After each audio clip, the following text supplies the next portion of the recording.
اس راستے میں جب کوئی سایہ نہ پائے گا، یہ آخری درخت بہت یاد آئے گا۔ بچھڑے ہوں کی یاد تو آئے گی، جیتی جی موسم رفاقتوں کا پلٹ کر نہ آئے گا۔ اس وقت ہم نیلم ویلی، جس کو اقبال نے کہا تھا جنت کی حویلی، اسی کے سفر پر گامزن ہیں۔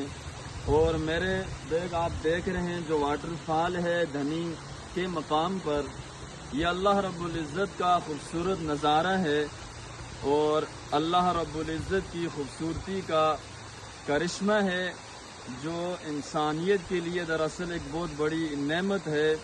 تو میں گھومنے پھرنے والوں کو یہ پیغام دوں گا کہ خدا کی قدرتوں کو دیکھ کر خدا کو یاد کرتے ہیں، نہ کہ خدا کو بھلا بیٹھتے ہیں۔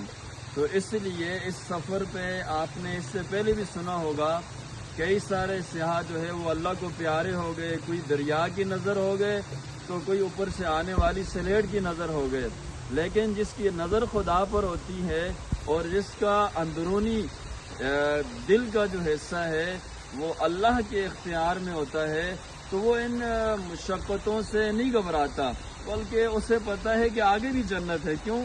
وہ ایسے اعمال کر بیٹھا ہے جس کی وجہ سے اسے دل کو سکون ہے کہ میں تو جنت میں جاؤں گا، اور جو برے اعمال